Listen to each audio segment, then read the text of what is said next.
and then we'd like to introduce Gilles.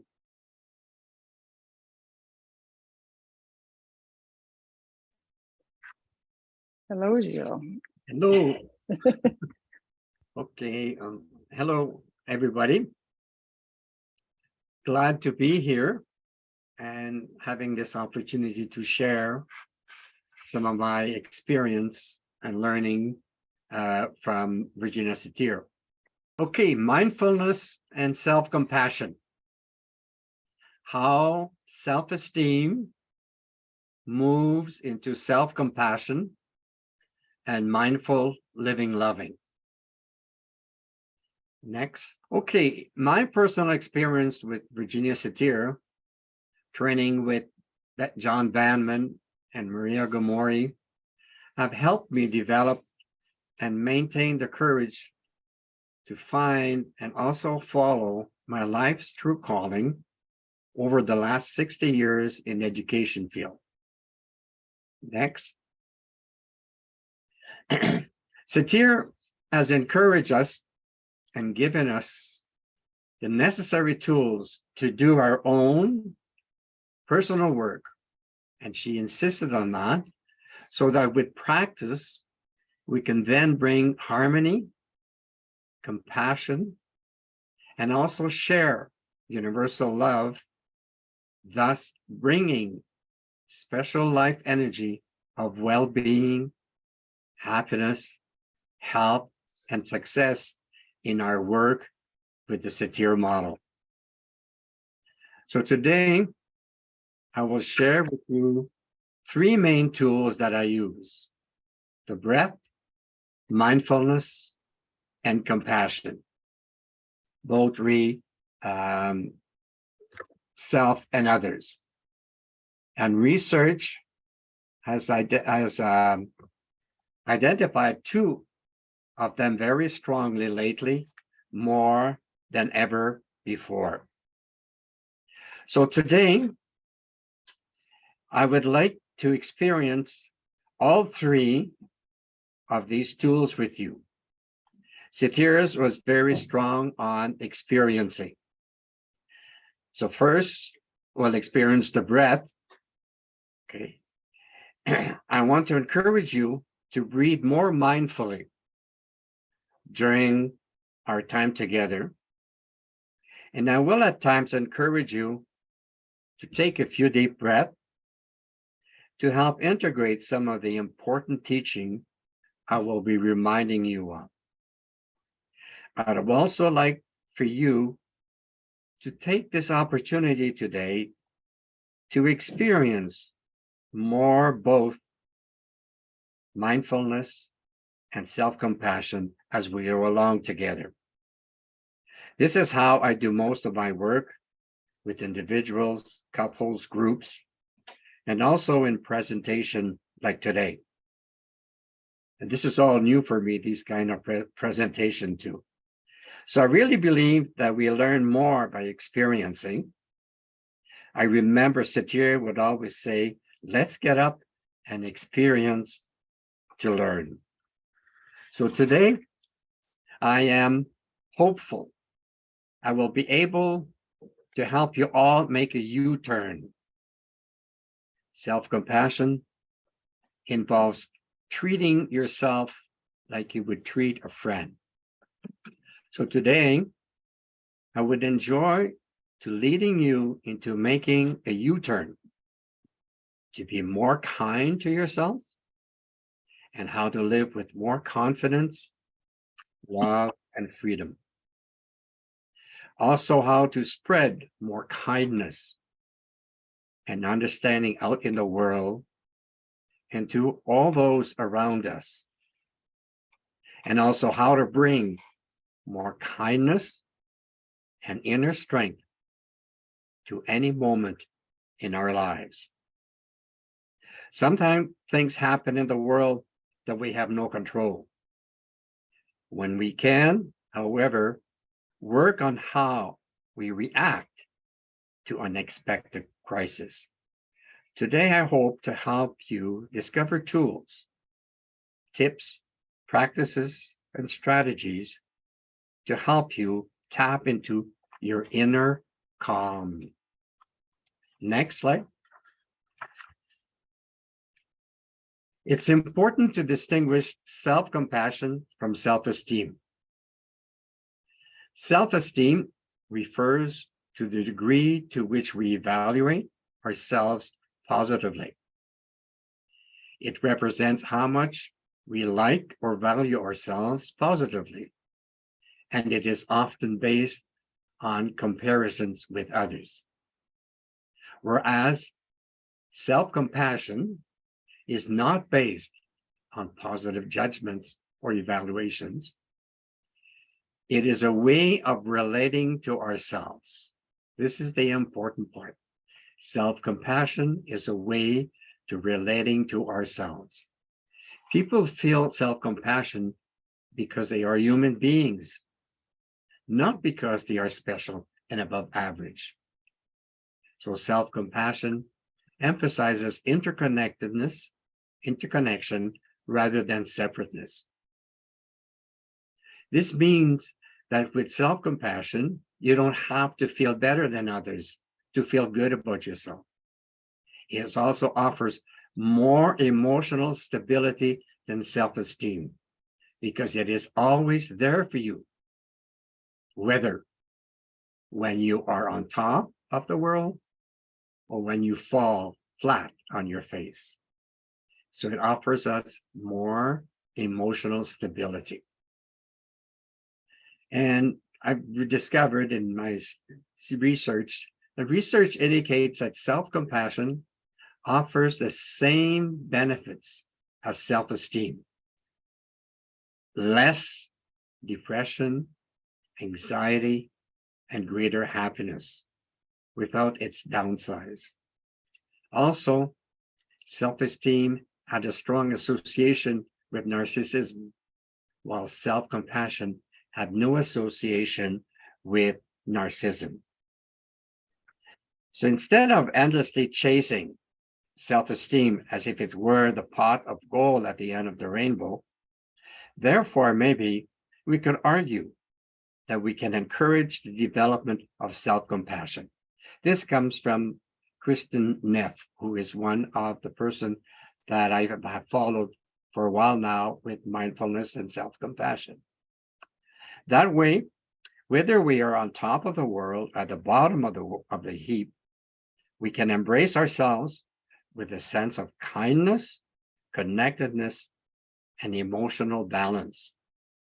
We can provide the emotional safety needed to see ourselves clearly and make whatever changes are necessary to address our suffering. And we can learn to feel good about ourselves, not because we're special and above average, but because we're human beings intrinsically worthy of respect. And this also comes from Kristin Neff and also Chris Germer, which are the two persons that I have followed. Next slide, please. So self-compassion as a tool. So self-compassion is not therapy. It is a tool, a resource that can help healing in the therapy process. It's a tool, and it's also a great resource to help with some transformation or transmutation with trauma, anxiety, depression. Self-compassion is not work. It is a relief. Take a moment, take a few deep breaths, and just feel how when you're breathing out, you can feel the relief. Okay.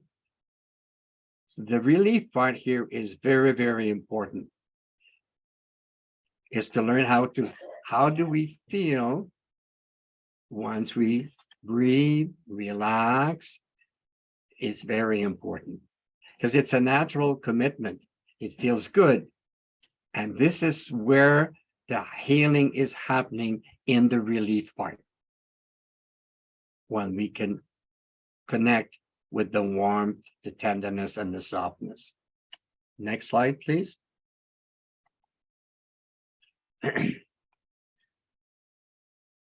Okay, so what is self-compassion? What is it?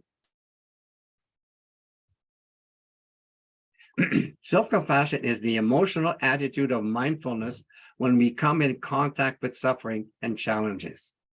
And when we give it space, it will change. So mindfulness says, open to your suffering, to your challenges, with spacious awareness, and it will change. What's important here is to be aware of the spaciousness that in between. Self-compassion adds, be kind to yourself in the midst of suffering, challenges, and it will change. Mindfulness asks, what do I know? And self-compassion asks, what do I need?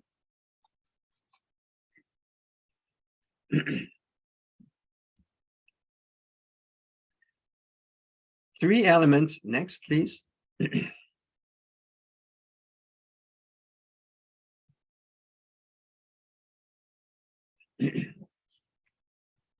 I have to adjust here with the okay, the power of self-compassion. It's a possibility of greater fulfillment in our capacity for growth and self-compassion. Today, we are going to do a loving kindness reflection. That is a mindful exercise with self-compassion break, where we will experience the three different parts of this exercise. The self-compassion break was created by Christine Neff, and there's three parts of it. And as we do this today, what I'd like to do is for you to be able to, instead of me teaching you it, I would like you to experience it as I'm guiding you. Okay? So the next slide, please. The three elements of the self-compassion break. So what's important in the self-compassion break is to be gentle with yourself.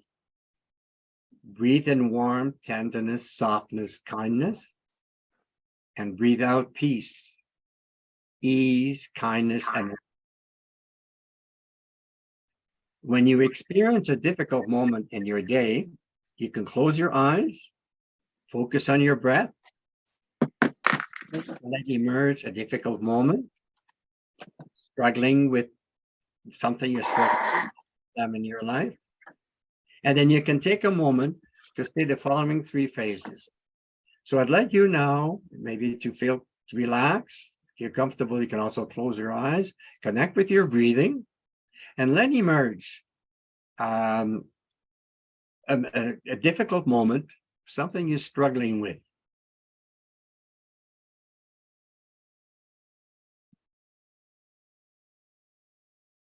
Next slide, please.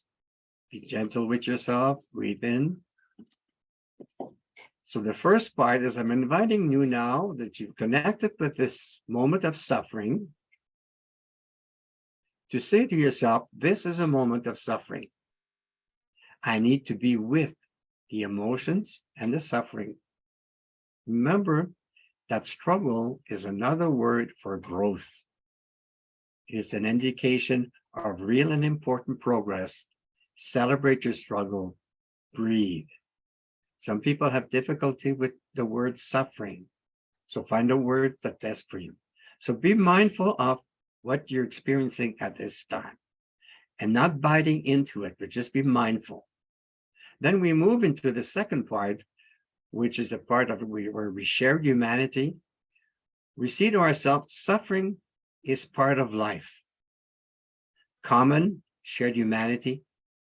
We are not alone. To be human means we learn by making mistakes, and we grow from adversity, and we are shaped by our failures as much as our successes. We are wanting to do the best we can with what we have. breathe.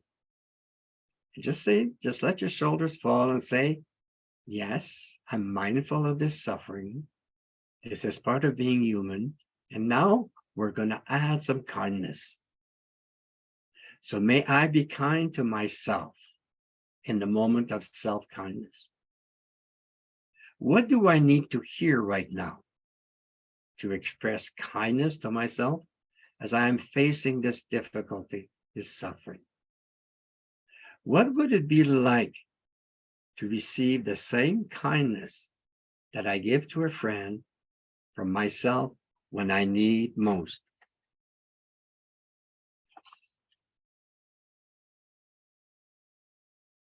Take a few deep breaths. Be mindful of the suffering, the moment you're struggling with. Remind yourself this is part of being human.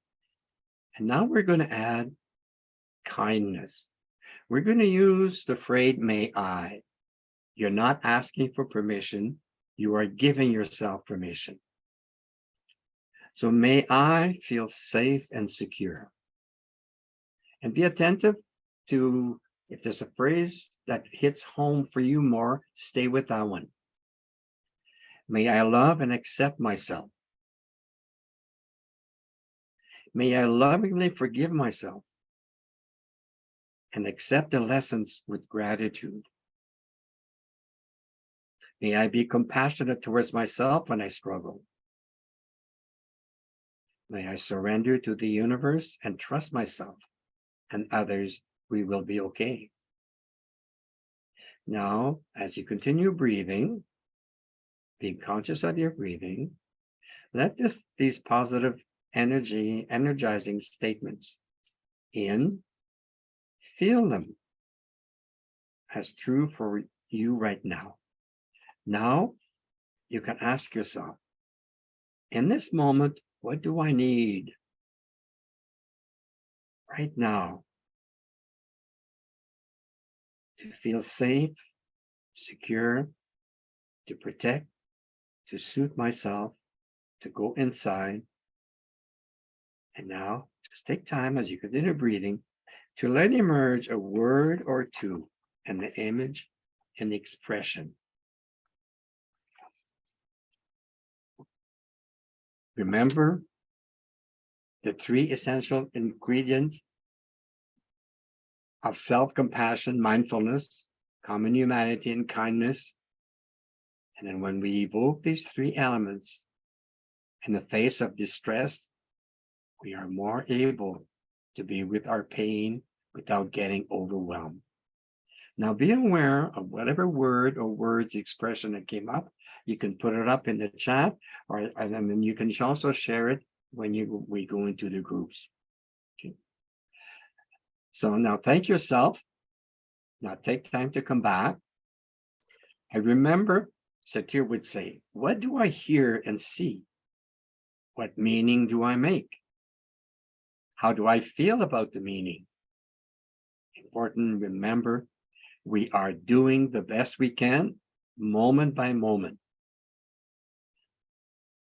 Now ask yourself, what do I need to feel safe right now? You can also, and sometimes put your hand on your heart and take this as an opportunity to be good to yourselves, to soothe yourself. And notice any changes happening during this gesture, this breath.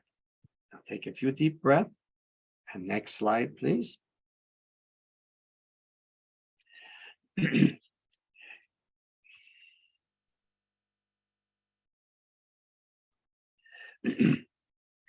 We all have built-in barriers to love. We've had to, in order to protect ourselves from dark, harsh realities of living a human life. But there is another way to feel safe and protected. So why self-compassion matters and how it can change your life. When we are mindful in our struggles and respond to ourselves with compassion, kindness, and support in times of difficult things starts to happen. And we can learn to embrace ourselves and our lives despite inner and outer imperfections, and also provide ourselves with the strength needed to thrive. Self-compassion can redefine your life. An explosion of research into self-compassion over the last decade has shown its benefits for well-being. Individuals who are more self-compassionate need to have greater happiness, life satisfaction, and motivation, better relationships and physical health, and less anxiety and depression. They also have more emotional resilience needed to cope with stressful events such as divorce, health crisis, academic failure, even combat trauma. Next slide. So whenever we struggle, however we suffer, fail, or feel inadequate, it is hard to be mindful towards what's happening. Occurring very often, we'd rather scream, beat our fist on the table, or say something is wrong with me for having this feeling. That's when self-compassion comes in. Sometimes we need to comfort, to soothe ourselves for how hard it is to be human before we can relate to our lives in a more mindful and compassionate way. So how we can free ourselves from self-criticism and live the life we are meant to live is you need to motivate yourself with compassion rather than criticism. You can face your pain with courage and acceptance. You can be resilient when faced with life difficulties, or you can feel more grateful and fulfilled every day. Next slide. Now, self-compassion in action. And you can be attentive to the pictures that very often are, I was very grateful the person that helped me to do these was very helpful in also finding pictures. So self-compassion can be fierce as well as tender. Tender self-compassion involves being with ourselves in an accepting way. That is comforting ourselves, reassuring ourselves that we aren't alone, part of being human, and also being present with our pain. Next.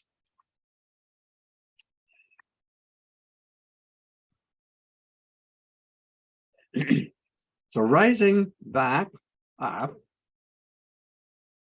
how fierce self-compassion can build courage and resilience. So fierce compassion and tender compassion is Kristin Neff who came up with this. So fierce compassion is a way to respond to injustice by stating clear boundaries, advocating for our needs and ourselves and others to take action and address suffering. It takes a great deal of strength and vulnerability to feel into our bodies with act of self-compassion. So the components, founder Kristin Neff has identified 3 components of fierce self-compassion: to protect, to provide, and motivate. We protect ourselves from things that may cause us harm, and there are boundaries to keep ourselves safe. We provide for ourselves by fulfilling our needs and balancing giving to ourselves what we need.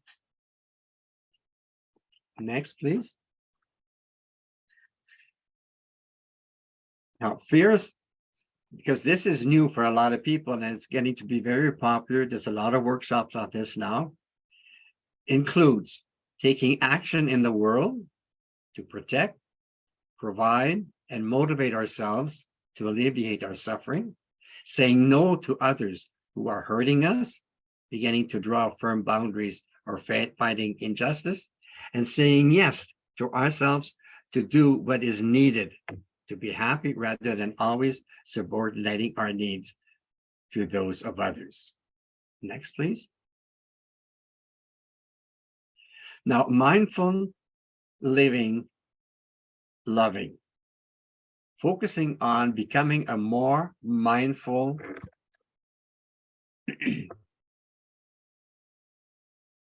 compassionate, loving person, how to be an adult in relationship. Most people think of love as a feeling. Love is not so much a feeling, but much a feeling as a way of being present. I got this from David Rico. And then I recommend that if you want to know more about adult relationships, he has a lot of things to share. And here he explains in 5 hallmarks of mindful, compassionate, loving, and how to play a key role in a relationship through the life. He calls them the 5 A's. And here, this is why I can find also Satir's in here. Attention, I'll have to do it a little faster. Attention to the present moment, that is observing, listening, and noticing all the feeling at play in our relationship. Acceptance of ourselves and others just as they are. Appreciation of all your gifts and our limits, our longing and our appointment predicament. Affection shown through holding and touching in respectful ways, and allowing ourselves, allowing life and love to be just as they are, with their ecstasy and aches, without trying to take control.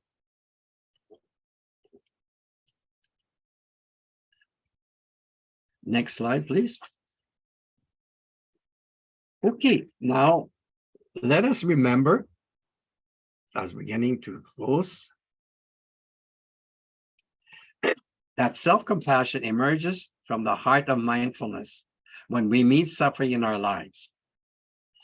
Mindfulness invites us to open to suffering, which is part of being human, with loving, spacious awareness.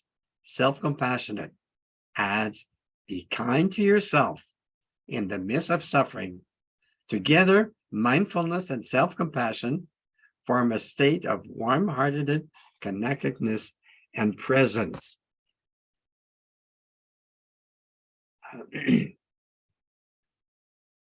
Take a few deep breaths.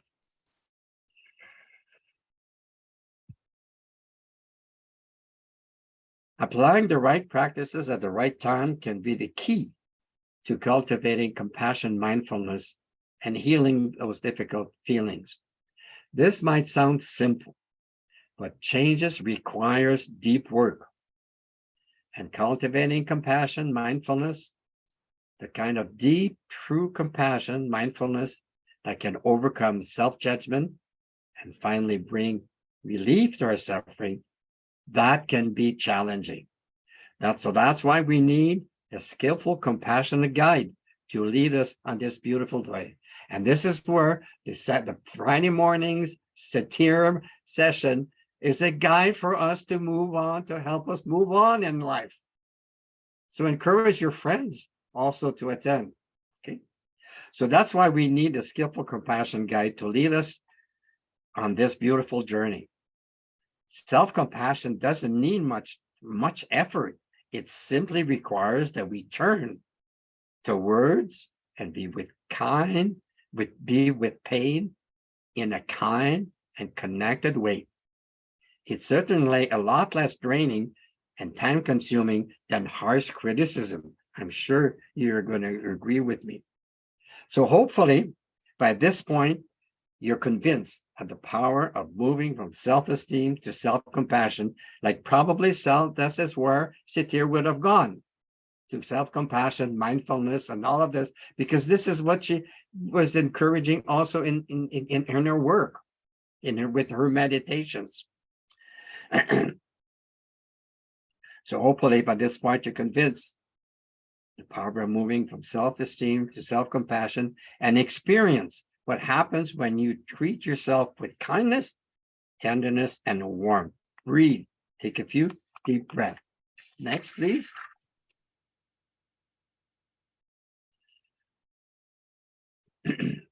Okay, as we conclude, let us explore the Dalai Lama's message of compassion, goodness, inner wisdom to the world.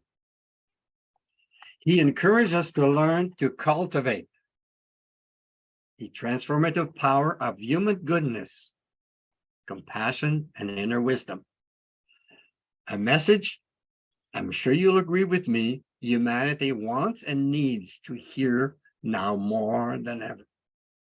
He reminds us that we all have a personal responsibility to cultivate goodness and virtue in ourselves and society. I'm sure you'll agree with me also. So what's very important is this one here. Ultimately, humanity is one. And this small planet is our only home. If we are to protect this home of ours, each of us needs to experience a vivid sense of universal compassion. His Holiness Dalai Lama. So now I hope the experience of hearing this loving presentation of how self-esteem moves into self-compassion and mindful living has helped you become more aware and conscious of the important,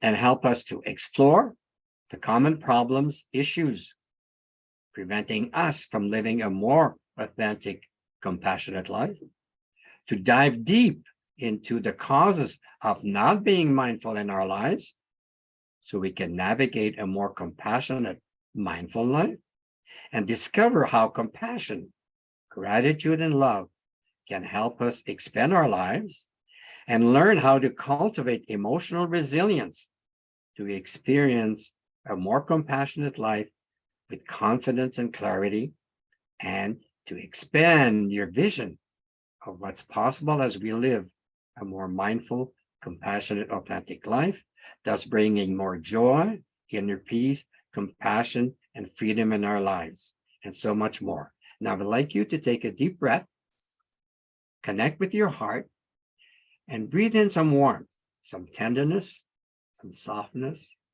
some kindness. And as you exhale, say, send all of these to all the people that you love. And again, deep breath in, breathe in some warmth, some tenderness, some softness. And as you exhale, say thank you to Virginia Satir, Danman, Maria, Jennifer, and Linda, who are helping us, and all the other people in the Vancouver Satir Institute. Breathe. Again, breathe in, warmth, tenderness, softness. Be aware of your heart, bring them to your heart. And as you exhale, say to yourself, thank you, and give yourself a big hug. Thank you.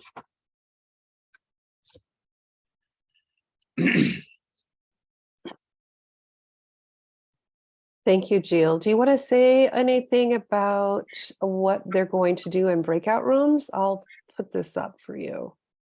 Okay, so in the breakup room, you can share whatever came up from you in the when you experienced the life compassion break, and any of these, see if any of these questions here speak to you. Okay, did you find any challenging aspects in this presentation? If so, can you hold this challenging aspects in compassion? What was your favorite part or parts? What was most important for you? What words, emotions spoke to you in this presentation? What did I need to hear today to make a change that I want to make in my life at this time? Or how can I set my intention to bring more kindness up in my life in a manner that I feel is just right for me? When was the last time you extended the same compassion to a friend, to yourself? Very important. How can I share?